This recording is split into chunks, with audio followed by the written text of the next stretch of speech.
Wife and colleague framed me to steal my designs in Chicago.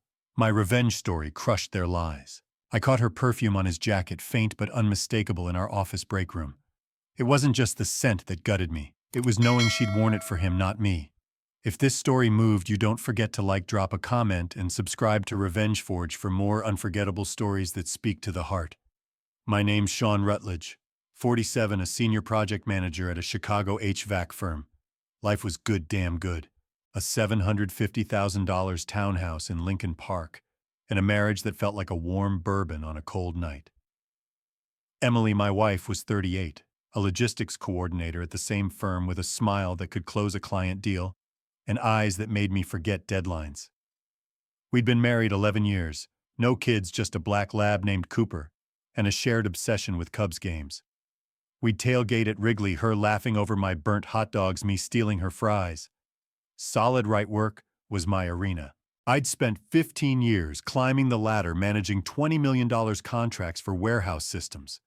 The firm pulled $100 million in revenue last year, enough to keep me at $150,000 plus bonuses. My colleague, Colin Rourke, was the sales director, 49, a bulldog with a Rolex and a grin that disarmed CEOs. We'd bonded over beers and bad client stories, him pulling me into deals, me keeping his pitches grounded. He'd been at my wedding, toasted Emily and me, called us the real deal.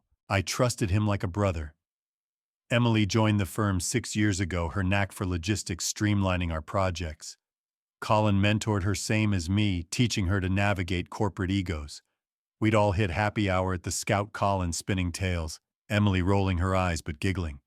I'd watch them, proud of our crew, thinking we were untouchable. I was a fool. It started subtle. Emily's late nights at the office, client reports she said her phone buzzing past 9 p.m. I'd text, "You good?" She'd reply, "Swamped, love you," with a heart emoji. Colin was busier too, skipping our usual post-work beers, citing big deals. I shrugged it off. I'm Sean Rutledge. I fix systems, not chase shadows. Then the signs piled up. Emily swapped her floral perfume for something sharper, sandalwood spicy. She'd come home at 10 p.m., her blouse slightly wrinkled, her earrings new gold studs I hadn't bought. Gift from a client, she said, brushing past me to the shower. Cooper would whine, sensing my unease. One night I checked her coat pocket for her keys, routine stuff. Found a hotel key card. The Drake, no date. My gut twisted. A mix-up, maybe. I slid it back, said nothing. I'm not the jealous type. I trust data, schedules, facts. But doubt's a slow poison. Last month I got home early from a site visit in Milwaukee, 6 p.m., expecting Emily's lasagna. The house was dark, Cooper alone. Her phone's location shared for emergencies was at the Drake, not the office. I called. Voicemail. Texted Colin. Casual, you guys working late? His reply. Nah, home by 5. My chest burned. He was lying. The next morning I did something I never thought I'd do. While Emily was in the shower, I grabbed her phone from the counter. Her lock screen was us at Wrigley, grinning. Passcode our anniversary, 0812. I checked her texts. A thread with Colin, 11 p.m. last night. You left your tie in my room. I'll grab it tomorrow. My hands shook. A tie at the Drake. I scrolled up. Messages months old, flirty, then explicit. Can't wait for Thursday, she'd written. His reply, wear the gold studs. I put the phone down, my breath shallow as the shower stopped. Emily walked in, towel-wrapped, humming. You're quiet, she said, smiling. I forced a grin. Long trip. She kissed my cheek, her sandalwood scent hitting me like a fist. I went to work, my mind a storm. Colin was in his office, laughing on a call, his tie blue silk knotted perfectly. Emily was at her desk, typing, her gold studs glinting. I wanted to slam his door, demand the truth, watch them squirm. But I'm not that guy. I'm the one who plans, who strikes when the iron's hot. I started digging. Colin's client dinners were vague, no receipts, no notes. Emily's calendar synced with his late meetings, off-site consultations. I called our IT guy, Jake Harper, a buddy from my early days. Can you pull login logs? I asked, voice low. He hesitated. Risky, Sean. But yeah, 24 hours. I nodded, my jaw tight, and went back to my desk, smiling through project reviews, playing the part. Jake's report was a knife. Colin and Emily had a private chat app encrypted, linked to company servers. Dozens of messages, late nights, some from hotel Wi-Fi. I cross-checked timestamps. Last week they logged in from the Drake at 10 p.m. My wife, my colleague, in a hotel room while I grilled steaks at home, clueless. Cooper's whine echoed in my head louder now. I didn't confront them. Anger burns fast. Revenge burns slow. I hired a private investigator, Rachel Novak, a sharp ex-cop with a no-nonsense vibe. I need evidence, I told her, handing over $4,000. Office affair, maybe more. She nodded. 10 days, you'll know. I went back to the firm, nodded at Colin's banter, reviewed Emily's logistics plans. They thought I was blind. They were wrong. Rachel was quick. By day 4, she had photos. Colin and Emily leaving a client lunch, his hand on her back, her smile too intimate. Another shot them in the Drake's lobby, her arm looped through his smirk smug. The clincher, a bar receipt, 11 p.m. 2 martinis, Colin's corporate card. I stared at the images, my coffee cold. 15 years at this firm, 11 with Emily all crumbling in a glossy print. I could have stormed Colin's office, thrown the photos down, watched him stutter, or waited for Emily at home, her keycard in my hand, her lies exposed. But that's what they'd expect: shouts, tears, chaos. I wanted more. I wanted them to feel the ground vanish the way mine had. So I dug deeper. Rachel's next report was a bombshell. Colin wasn't just cheating, he was skimming contracts. He'd inflated $150,000 in vendor costs, funneling cash to a dummy account. Emily's name was on the transfers, her signature clean. I met my lawyer, Paul Brennan, at a dive bar in Wicker Park. Can we nail them? I asked, sliding Rachel's files over. Paul's eyes gleamed. Fraud, breach of contract, serious. But we need bank records, timestamps. I nodded. I'll get them. Back at the office, I worked late, pulling financial logs with my manager access. Colin was sloppy, used his work email for bank transfers, thinking no one check. Emily was smarter, routing payments through a proxy, but not smart enough. Emily sensed the shift. That night, she leaned against the kitchen island, her arms crossed. You're off, Sean. What's wrong? Her eyes were soft, almost pleading. I nearly laughed. Just work, I said, grabbing a beer. Colin's piling it on. Her face flickered, guilt maybe. He's stressed, she said, stepping closer. Talk to him. I looked at her, the woman I'd loved for over a decade, and saw a liar. Maybe, I said, turning away. She didn't push, but her silence was loud, like she felt the storm brewing. The first twist hit Friday morning. Rachel called at 5 a.m., her voice sharp. Check your email. I opened my laptop, still in boxers. A video clip grainy from a parking garage.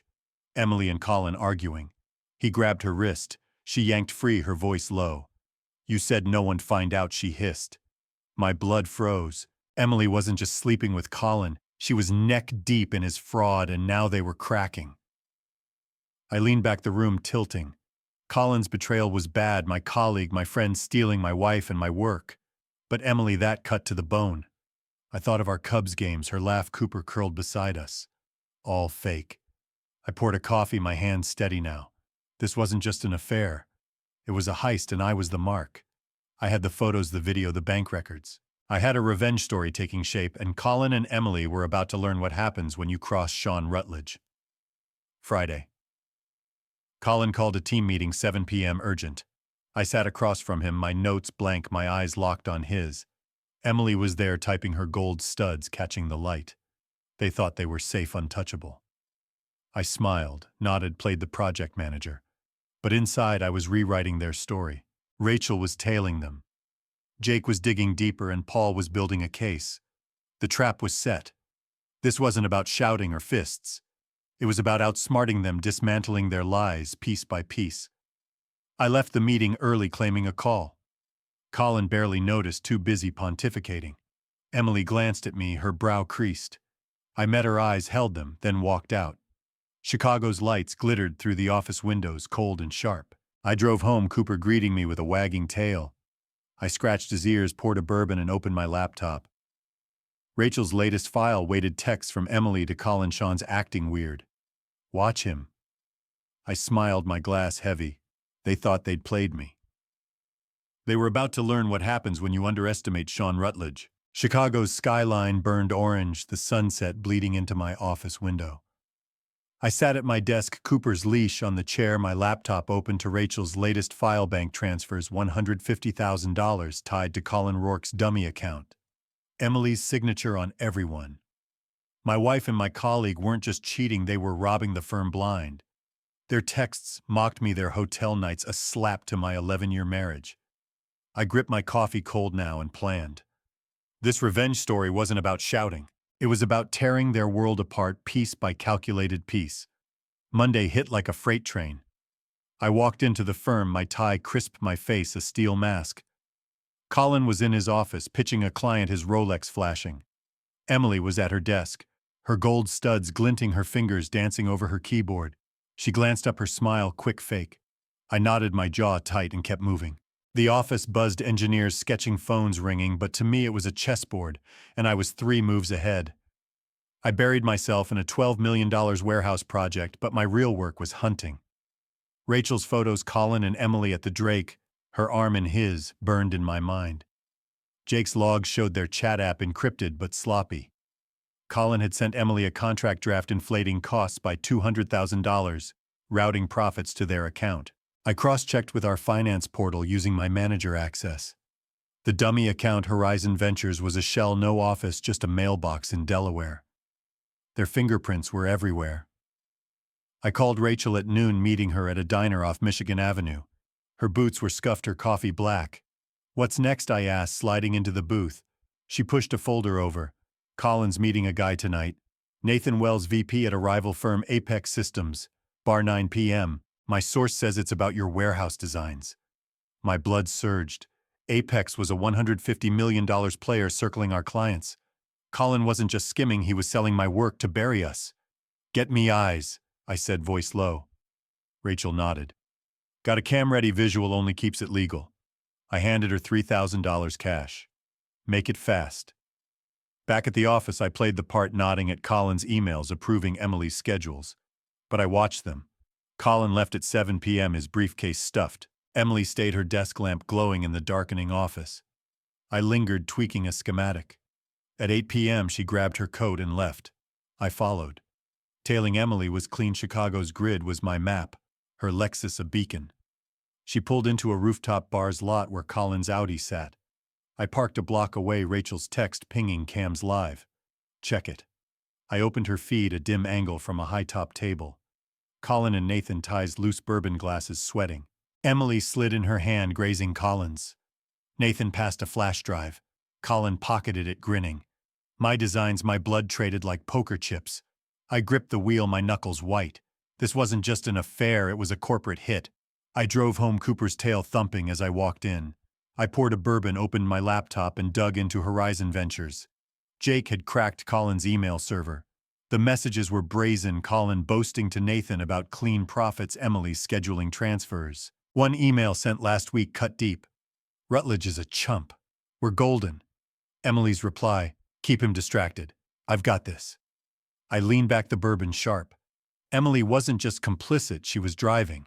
My wife, who'd planned our Wrigley tailgates, was orchestrating my ruin. I called Paul, my lawyer, at 10 p.m. "I've got more," I said, emailing the files. "Fraud, espionage. Can we move?" Paul's voice was steady. "It's strong, Sean, but we need bank records. If Colin's got board allies, you're exposed." I nodded, my mind racing. Then we go bigger. Tuesday, I escalated. I asked Jake to flag Colin's laptop for maintenance, giving me remote access. By lunch, I had his cloud drive client contracts my designs, a pitch to Apex for $800,000. Emily's notes were in the margins, her handwriting precise. I copied it all, my pulse even. Colin thought he was king. I was about to dethrone him. Emily felt the shift. That night, she cornered me in the garage. Her arms crossed, her sandalwood scent heavy. "You're distant, Sean. What's going on?" Her voice was soft, almost desperate. I wanted to laugh. "Work's brutal," I said, grabbing a socket wrench. "Colin's screwing us." Her eyes flickered, fear maybe. "He's under pressure," she said, stepping closer. "Talk to him." I looked at her, my wife, my betrayer, and said, "I will." She nodded, relieved, and went inside. I stayed, the wrench cold, my plans sharpening. The first twist hit Wednesday morning. Rachel called at 6 a.m., her voice urgent. "Check your email." I opened my laptop, still in sweatpants. A photo timestamped last night. Emily leaving a law firm downtown, not with Colin. The man beside her was older, mid-50s, gray suit, sharp jaw. Rachel's note. "His name's Victor Lang, consultant for Apex. She's double-dealing. My pulse spiked. Emily wasn't just Colin's partner, she was playing him, cutting a side deal with Apex's fixer. I spent the day off balance. At the office, Colin was all charisma, sealing a $5 million deal. Emily ran a logistics briefing, her voice smooth, her gold studs gleaming. I watched from the back, my mind churning. If Emily was working with Victor, she wasn't just stealing, she was aiming for a bigger prize, maybe Apex's payroll. I called Rachel. "What's her end game?" I asked. "Control," Rachel said. "Apex is dangling a director role if she delivers your firm's tech. Colin's her patsy." I nodded, my jaw tight. Emily wasn't a pawn. She was the board. That night I tailed her. She said she had a vendor meeting. I followed my truck, a shadow in Chicago's glow. She drove to a private club, not an office. I parked across the street, watching her walk in her briefcase swinging.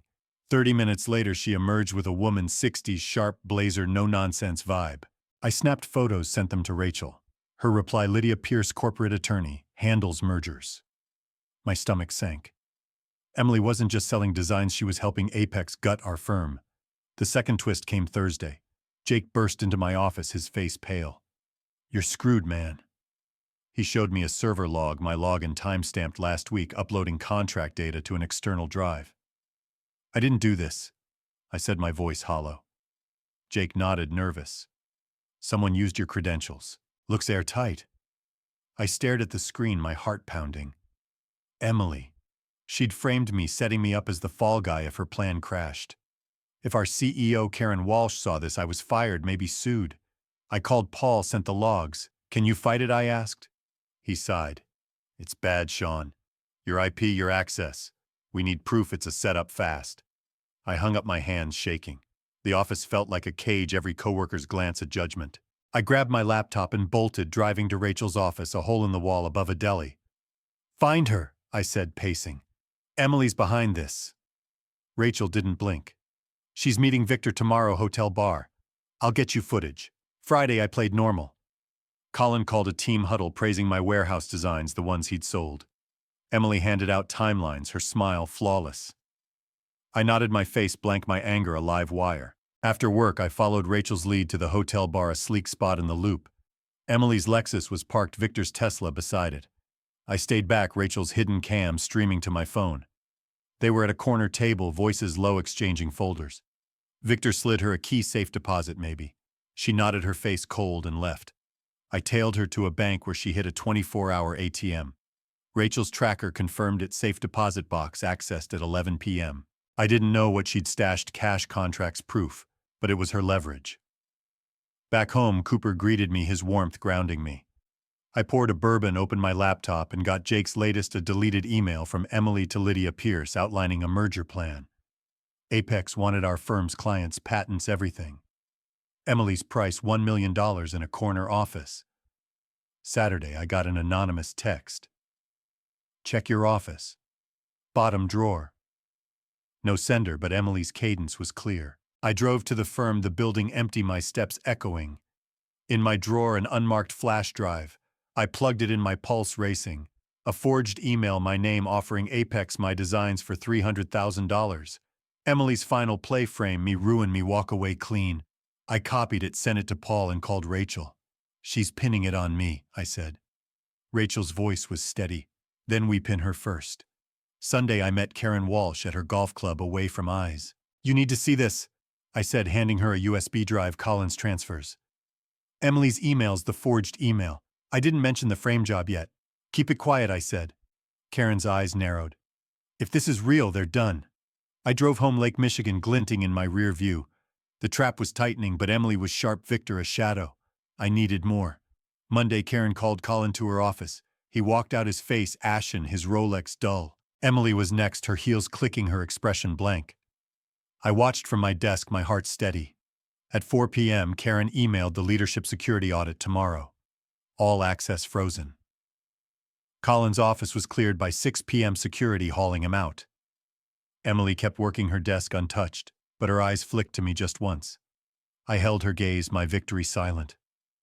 That night, Emily came home late, her coat soaked. "We need to talk," she said, her voice trembling. I followed her to the living room, Cooper watching. I know you're behind this, she said, her eyes blazing. The audit Collins exit. It's you. I leaned back, my voice ice. You framed me, Emily. Forged my name, stole my work. Why? Her face cracked just for a second. I had to, she whispered. Colin was dragging us down. I was saving us. I laughed, sharp and cold. By selling us out. She looked away, her hands shaking. I'm sorry, Sean. Let me fix it. I stood towering over her. You don't fix this. She grabbed her purse and left the door slamming. Cooper whimpered. I didn't move. Rachel called at midnight. Emily's at a motel alone. Victor's in the wind, no trace. I nodded, my mind clear. Emily wasn't just running from me, she was running from Apex, from Colin, from her lies. But I wasn't done. This Revenge Stories chapter had one more move, and I was playing to win. I sat in my study, the city lights pulsing, and planned. Colin was down, but Emily was slippery, Victor a ghost. The audit would expose them, but I needed proof to clear my name, to lock them in their own trap. I opened my laptop, Jake's final file waiting a back door, and Emily's cloud, her last email to Victor, Sean's close. Move the deal now. I smiled, my bourbon warm. They thought they'd outsmarted me. They were about to learn what happens when you cross Sean Rutledge. Chicago's dawn was gray rain smearing the skyline beyond my office window. I sat at my desk. Cooper's leash coiled on the chair, my laptop open to Jake's latest find, Emily's email to Victor Lang sent at 4 a.m. Rutledge is too close. Finalize the deal now. She'd framed me as the traitor, forged my name on a deal to sell my designs, and planned to vanish with Apex Systems' payout. Colin Rourke was out, hauled off by security, his fraud exposed. But Emily was a phantom, dodging the audit's net, her motel hideout a dead end. This wasn't over. I was Sean Rutledge, and I played to win. Tuesday morning, I strode into the firm, my boots steady, my face carved from stone. Karen Walsh, our CEO, nodded as I passed, her eyes sharp with guarded trust. The security audit was a vice server's sealed emails, locked auditors tearing through records. The forged email pinning me as the leak was a guillotine over my neck. If Karen saw it, I'd lose everything: job, reputation, maybe freedom. I needed to clear my name and bury Emily's lies before she could slip away. I called Rachel Novak, my PI, at 7 a.m., meeting her at a coffee shop off Randolph Street. Her jacket was scuffed, her coffee untouched. Emily's moving, she said, sliding a photo across the table. Emily at a bus station, her Lexus gone, a duffel slung over her shoulder. Victor's still in Chicago, holed up in a condo. My source says he's pushing her to deliver your patents. My jaw clenched. What's in her safe deposit box? Rachel leaned back. Contracts, maybe cash, possibly blackmail. She's not running empty-handed. I handed her $3,500 cash. Get me inside that box. She nodded. 48 hours, max. I drove back to the office, Lake Michigan, a steel sheet in my rear view. Emily wasn't just betraying me. She was outplaying Apex, Colin, everyone. I had to strike faster. At work, the air crackled. Colin's office was a ghost, his desk bare. Emily's desk sat empty. Her absence a scream. She'd called in sick, her charm no longer shielding her. I watched the team, their glances heavy, and dove into a $15 million contract, playing the project manager. But my real work was with Jake. Jake met me in the server room at lunch, the machine's hum cloaking our words. I traced the forgery, he said, eyes darting. Emily used your login, but it came from a public Wi-Fi bar 2 weeks ago. Her laptop's tagged. My pulse surged. Can you prove it's her? He nodded. IP's linked to her personal device. Log sent to Paul. I gripped his shoulder. Your gold, Jake. He shrugged, uneasy. She's desperate, Sean. Be careful. Paul, my lawyer, called at 3 p.m. The logs are a slam dunk, he said, voice alive. They clear you forgery, fraud, all, Emily. But the box is critical. If she's got Apex's patents, it's a federal case. I hung up my hands steady. The audit was closing in, but Emily was a shadow, Victor a wild card. I needed to cut their threads. The first twist hit that night. Rachel texted at 10 p.m., Victor's flipping. Meeting Apex's CEO, 11 p.m. private club. Emily's out. My stomach twisted. Victor Lang, Apex's fixer, was ditching her, selling her out to save himself. I called Rachel. Is Emily spooked? Her voice was sharp. Big time.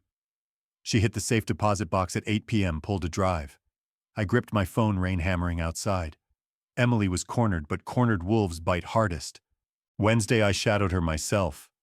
Jake tipped me off Emily's laptop had pinged at a co-working space downtown. I tailed her, my truck blending into Chicago's dusk. She drove to a law firm, not a client's office. I parked across the street, Rachel's binoculars steady. Emily met a man, 50s pinstripe suit, hard eyes. They talked for 15 minutes, Emily passing a small envelope. I snapped photos, sent them to Rachel. Her reply, Miles Carver, Apex's legal counsel. She's negotiating a payout. My chest tightened. Emily wasn't running, she was cashing out, selling my firm's future to Apex's sharks. The second twist landed Thursday morning. Jake rushed into my office, his face white. "You're in deep, man." He pulled up an internal alert sent to the board, time-stamped last night. It flagged my login for leaking client data, citing the forged email. "It's not Karen," Jake said. "Emily's pushing it through a board ally." I stared at the screen, my heart pounding. She'd weaponized her frame job, trying to sink me before the audit nailed her. If the board bought it, I was done. I called Paul, forwarded the alert. "Can you stop this?" I asked. He exhaled. "It's ugly, Sean. The logs clear you, but the board's rattled. We need the box hard proof now." I hung up the office, suffocating. Every coworker's glance felt like a knife. I grabbed my laptop and drove to Rachel's office, a dive above a bodega. "Where's Emily?" I demanded, pacing. Rachel leaned back. "Motel, but she's mobile. I've got a guy on the box bank, opens at 8 a.m. tomorrow." Thursday night, Emily came home, her eyes red, her sandalwood scent gone. "Sean, we need to talk," she said, her voice breaking. I followed her to the kitchen, Cooper watching from his bed. "I know you're doing this," she said, her hands trembling. "The audit, Colin, it's you." I leaned against the counter, my voice ice. "You framed me, Emily. Stole my designs, sold my firm." "Why?" Her face crumpled. "Colin forced me," she whispered. "He had leverage, old debts. I had no choice." I laughed, cold and sharp. "You chose Apex." She flinched, tears falling. "I'm sorry, Sean. Let me make it right." I towered over her. "You're out of moves." She grabbed her keys and bolted the door, slamming. Cooper whined. "I didn't chase her. Rachel called at 1 a.m. Emily's at a new motel alone. Victor's with Apex cutting a deal."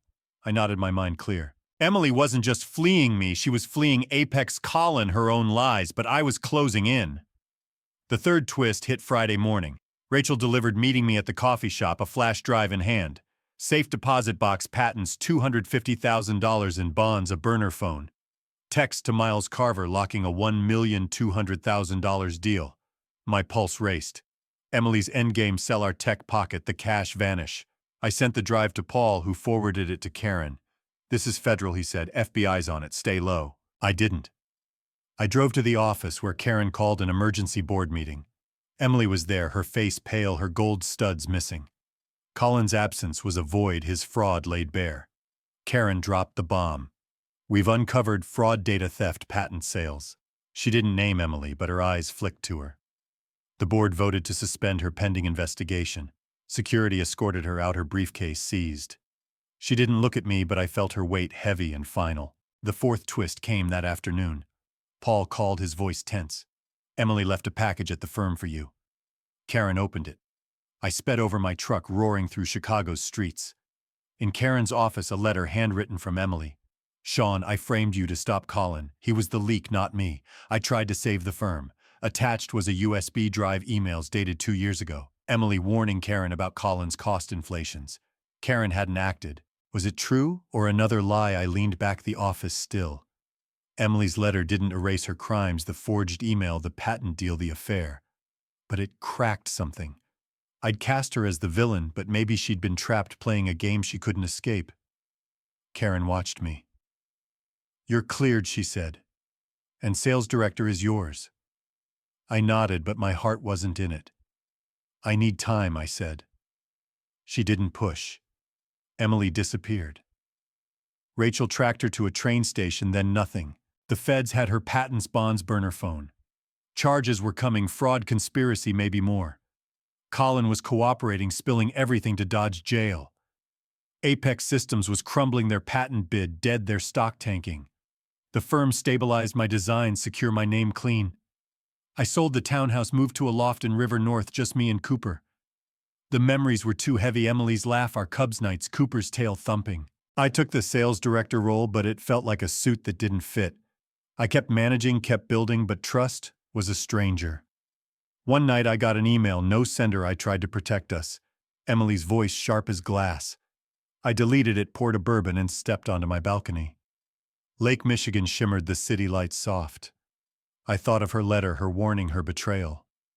Had she fought for the firm or for herself?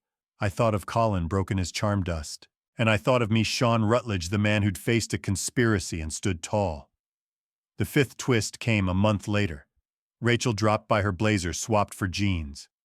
One last thing she said, handing me a flash drive. Found it in Emily's motel, hidden in a vent. I plugged it in, my pulse steady. A recording, lo-fi, dated a year ago. Emily in our kitchen talking to Colin, her voice low. "We can't do this, Colin. Sean's too good. He'll know." Colin laughed. "He's nobody." The audio cut off, but the truth landed hard. Emily had hesitated, maybe even tried to stop it before she fell too deep. I leaned back, Cooper's head on my knee. The recording didn't change her lies, her frame job, her affair. But it shifted the ground. I'd won, saved the firm, cleared my name, rebuilt. But at what cost? The man who'd loved Emily, who'd trusted Colin, was gone. I raised my glass to the night, to the scars that made me. What would you have done? Forgiven her? Let her fade, or fought to the end? Tell me, because I'm still asking myself. Did I reclaim my life or just survive it? You decide. Like what you heard, hit that like button, share your thoughts in the comments, and subscribe to Revenge Forge, because the next story might just be your favorite one yet.